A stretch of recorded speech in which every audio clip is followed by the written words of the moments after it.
Jalan buntu koalisi Nasdem Demokrat PKS, alotnya negosiasi cawapres untuk Anies Baswedan. Kedua, mengenai cawapres. Jadi karena prinsip yang kita sepakati itu adalah equal partnership, masing-masing partai berhak untuk menyampaikan aspirasinya. Nanti masing-masing partai, PKS, Nasdem, Demokrat, itu akan menyampaikan usulan-usulan terkait pasangan capres dan cawapres itu yang ideal seperti apa. Pertama, yang mempunyai capacity to win, mempunyai kapasitas untuk menang. Yang kedua, capacity to govern, memiliki kapasitas untuk memerintah dengan baik. Di dalam konteks Anies ini, memang Anies ini kan bukan kader Nasdem, juga bukan kader PKS, juga bukan kader Demokrat. Tetapi kalau kita runtut secara story-nya, yang keras mendukung Anies sebagai cagup DKI itu kan PKS kan, dari ketiga koalisi ini. Nah, yang ingin kita gambarkan di sini memang betul bahwa terlihat Nasdem itu mencoba membuat rumusan yang sangat menarik. Yang pertama, dia adalah yang paling terdepan atau paling awal menominasikan Anies Baswedan, Ganjar, maupun seperti biasa, ini menarik. Sebuah rakernas tidak hanya mengeluarkan nama-nama yang sudah ditebak orang, oh ini pasti Anies dan Ganjar. Tidak. Ya, rencana koalisi Partai Nasdem, Demokrat, dan Partai Keadilan Sejahtera atau PKS untuk pemilu 2024 tampaknya menemui jalan buntu. Ketiga partai tak juga mengucapkan kata sepakat meski penjajakan telah berlangsung cukup lama dalam beberapa bulan terakhir. Sedianya pada awal Oktober 2022, Nasdem telah mengumumkan Anies Baswedan sebagai capres yang akan mereka usung. Sementara cawapres Anies masih menjadi tanda tanya. Disinyalir alotnya rencana koalisi Nasdem Demokrat PKS karena ketiga partai tak kunjung bermufakat soal nama cawapresnya. Nasdem bersikukuh ingin cawapres dari unsur non-partai koalisi, sedangkan Demokrat dan PKS ngotot kadernya yang menjadi calon RI kedua. Di luar koalisi, Wakil Ketua Umum Partai Nasdem Ahmad Ali baru-baru mengatakan sosok cawapres pendamping Anies baiknya berasal dari luar bakal koalisi Nasdem Demokrat PKS.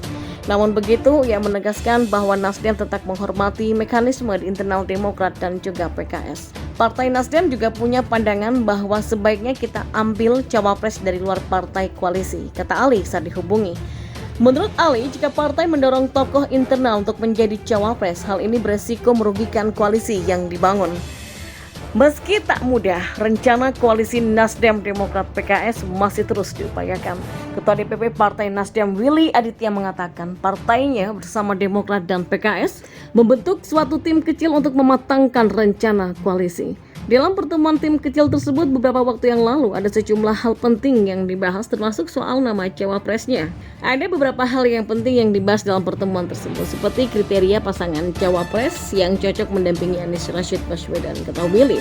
Namun tampaknya sulitnya koalisi ini tak menjadi beban besar untuk Ketua Umum Partai Nasdem Surya Paloh. Paloh mengaku tak jadi masalah jika partainya gagal mengusung Anies Baswedan sebagai capres karena tidak terjadi koalisi antara Nasdem dengan parpol lain.